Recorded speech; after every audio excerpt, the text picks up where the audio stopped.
শর্মিষ্ঠা বলছি।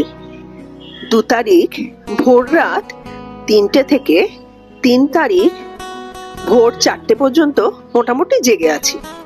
মাঝখানে 2 ঘন্টা ঘুমিয়েছিলাম সোমনাথ বেরিয়ে যাওয়ার পর। সোমনাথ অলমোস্ট তাই শনিবার দিন ভেবেছিলাম কোথাও বেরোবো না। আর তার উপর একটু ঠান্ডাও লাগিয়ে ফেলেছি, শরীরটা একটু নড়বড়ে। ও মা, পায়ের তলায় তো সর্ষে। সোমনাথ বলল চলো, আর রেস্ট নিতে হবে না, একটু বেরোবো। আগের ভিডিওতে আপনারা জানতে পেরেছেন যে কেন এরকম আমাদের জাগরণ। যাই হোক, তো ও বলাতে আমি খুব একটা ইন্টারেস্ট দেখাচ্ছি না দেখে আমাকে বলল আমি কিন্তু আমার একটা জিনিস কিনবো ঠিক করে রেখেছি। আমি বলছি কি কিনবে? বলে চলোই না। গড়িয়াতে এসে পৌঁছলাম। তো সেখান থেকে আমি যাত্রাপথ কত দূর, তো বলছে সামনেই। কোথায় যাচ্ছি সেটা তো বলো। সে আর কিছুতে বলে না, বলে চলো একটা জায়গায়, নতুন জায়গায় নিয়ে যাবো। আমি নতুন জায়গা? গড়িয়াটা আমার কাছে কোনো নতুন নয়। বলে চলো, তুমি এখানে বেশি যাও না। আমি চাই আচ্ছা ঠিক আছে চলো যাই। তো গড়িয়াতে ফুটপাথ ধরে হাঁটতে শুরু করলাম। এবার রাস্তার পাশে সব যে স্টলগুলো থাকে, কয়েকটা স্টল বেশ আকর্ষণীয়। এই ধরুন গয়নার দোকান। কোনো মহিলা গয়নার দোকান দেখে একটু সামনে দাঁড়াবে না, যাবে না? হয় সে যতই তার শরীর একটু বড় হোক না কেন, ঠান্ডাই তো লেগেছে, আর তো বেশি কিছু না। তারপর আর একটু এগিয়ে দেখলাম একটা গাছের দোকান, যেগুলো এমনি ইমিটেশন গাছ আর কি।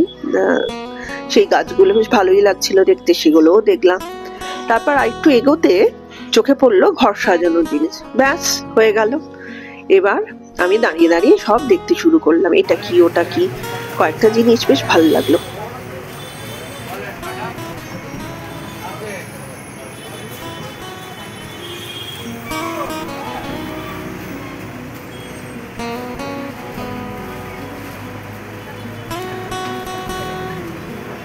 এগুলো প্লাগে লাগালে আলো জ্বলে না? কিরম দাম দাদা এগুলো? 280 টাকা। কপুরটা নিয়েছে ল্যাম্পে, 280? দেখান।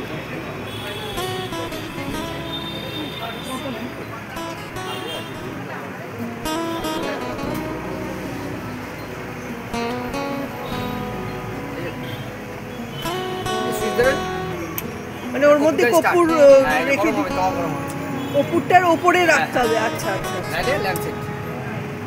এটা মানে যদি খারাপ হয়ে যায় বা কিছু, সুইচটা নরমাল ল্যাম্পে হয়ে গেল, আপনি যাতে না যেতে পারে। না ওই সুইচটা যদি খারাপটা না, চেঞ্জ করে যায়, এটা খুলে আপনারাই করে দেবেন? দোকানে করে দেবেন, আমার তো রাজস্থান দিয়ে মাল আসে।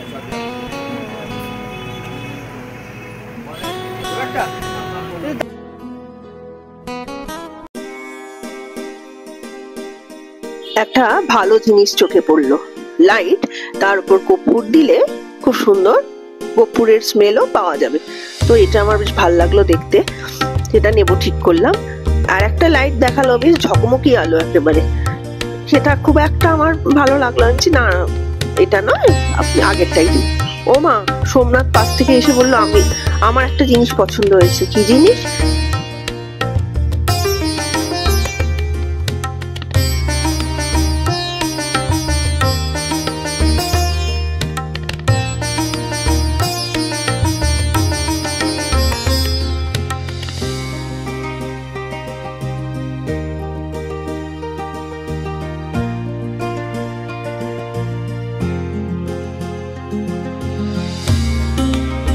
আমি এই ঝকমকি ল্যাম্পশেডটা না নিয়ে আমি আগেরটাই নিলাম। আর সোমনাথ কি পছন্দ করলো দেখুন। দুর্গা ঠাকুর সপরিবারে অধিষ্ঠান করছেন এমন একটি মাটির কাজ করা জিনিস।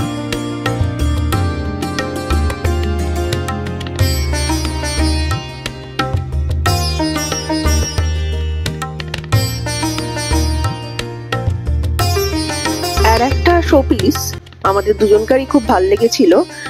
ছাতার তলায় কাপল বসে আছে। আর আমার যেটা ভাল লেগেছিল দেখুন, এই মুখোশধারী যে শোপিসটা, অন্য ধরনের দেখতে না? এবার আমি বললাম এটা কিনবো, সোমনাথ বললো ওইটা কিনবো। দুটো একসাথে কেনা সবসময় সম্ভব নয়। তখন আমরা ঠিক করলাম ঠিক আছে, নেক্সট টাইম আমরা দুটো কিনবো। আজকের নয়। ও মা, আমি দেখি সেই অঙ্কুরের রাস্তায় মেয়ে যখন ছোট্ট ছিল তখন এই অঙ্কুর থেকে ওর সব জামা কাপড় কিনতাম। অঙ্কুরের দোকানটা দেখতে দেখতে গেলাম, আর মেয়ের কথাও খুব মনে পড়ছিল। ছোট্টবেলার দিনগুলো খুব সুন্দর ছিল। এই দোকানে মাসে একবার করে বা 2 মাসে একবার করে আসতামই। ছোটবেলায় জামা কাপড় তো একটু বেশিই লাগে। দেখছি সোমনাথ শতদ্বীপ কমপ্লেক্সের দিকে এগোচ্ছে। সত্যি বলতে কি, ঠিকই বলেছে, এই শতদ্বীপ কমপ্লেক্সে আসাই হয় না। তো ওখানে কেন যাচ্ছে আমি বুঝে উঠতে পারলাম না। বলো চলো দেখোই না আমি কি কিনি।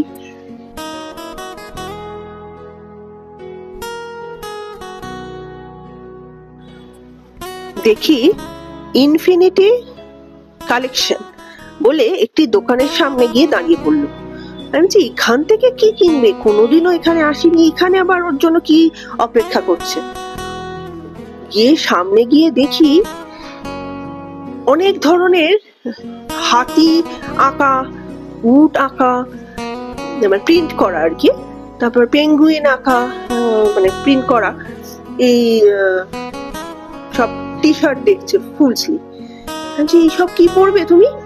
বলছে হ্যাঁ, আমি ইউটিউবে এনাদের দেখেছি, ওনারা নিজেরা তৈরি করেন। আমি আচ্ছা দেখি, কিছু বলতেও পারছি না, ইচ্ছে হয়েছে, আগে কোনোদিনও পড়িনি, ইচ্ছে হয়েছে পড়ুক। আমিও কালেকশন দেখা শুরু করলাম। তার মধ্যে দেখলাম ইয়াং জেনারেশনও আসছে। তো অবাকই হলাম যে এই ভেতরে দোকান, আজকালকার ছেলেরাও আসছে।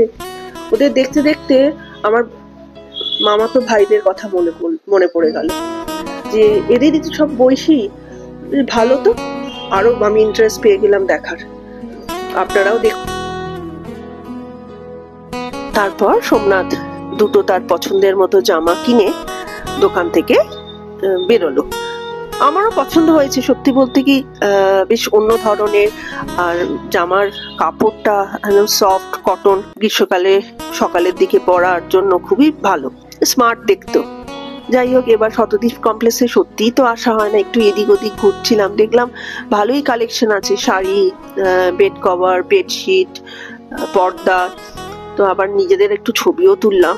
সোমনাথ এত লম্বা না, ওর সাথে ছবি তোলাও বিপজ্জনক। আপনাদের এই ব্যাগের দোকানের সাথে একটু পরিচয় করিয়ে দিই, আর্ট তেওয়ারি। এই দোকানটায় লেদার বিভিন্ন ধরনের ডিজাইনার ব্যাগ আপনারা পাবেন। আমি এই দোকান থেকে কোনো যদি ব্যাগ কিনতে ইচ্ছে করে লেদারের, তো আমি এই দোকান থেকে কিনি।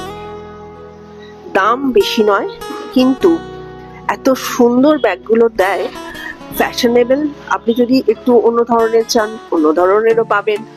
সব ধরনের লেডিস, জেন্টস, অনেক ধরনের ব্যাগের কালেকশন এরা রেখেছে, এবং দামটাও আকাশ ছোঁয়াও নয়।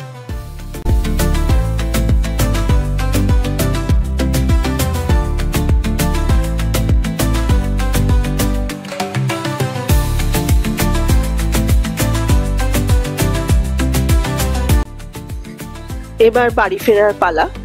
তো যেতে যেতে সোমনাথ জিজ্ঞেস করছিল কিরাম ভালো জিনিস কিনলাম। তখন আমি বলছি আগে তো কোনোদিনও পরোনি, পরে দেখো কেমন লাগছে, তারপর বলবো কিরম জিনিস কিনেছো। কিন্তু আমার মনে মনে ভালোই পছন্দ হয়েছে।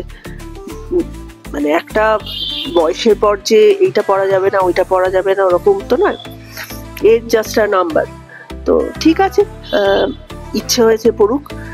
কেমন লাগছে আপনাদের যখন ও পড়বে তখন আপনাদের নিশ্চয়ই দেখাবো। আর যেতে যেতে আবার সোমনাথ এটা বললো, কই ব্যাগ কিনলে না, তুমি এত ব্যাগ কিনতে ভালোবাসো। আমি বলছি হ্যাঁ কিনবো। বলছে কি বেরিয়ে ভালো লাগলো, বাড়িতে শুয়ে বসেছিলে, শরীর তো আরো খারাপ লাগতো।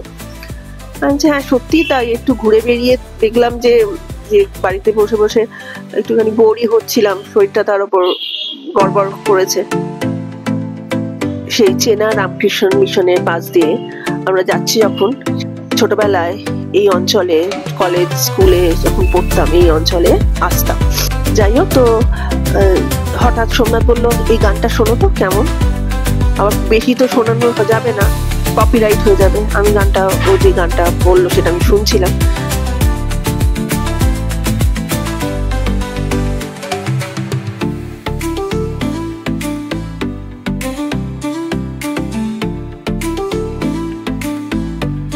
অল্প করে একটু গানটা আপনাদের শোনাই।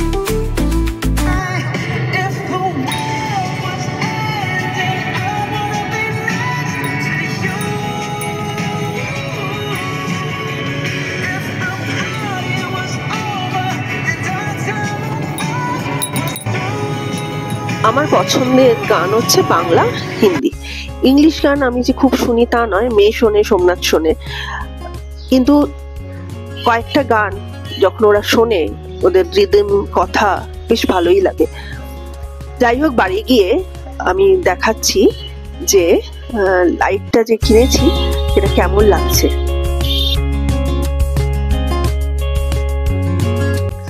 আজ তাহলে আসি, আবার আসবো আর একটি ভিডিও নিয়ে। ভালো থাকবেন, সুস্থ থাকবেন, খুশি থাকবেন। নমস্কার।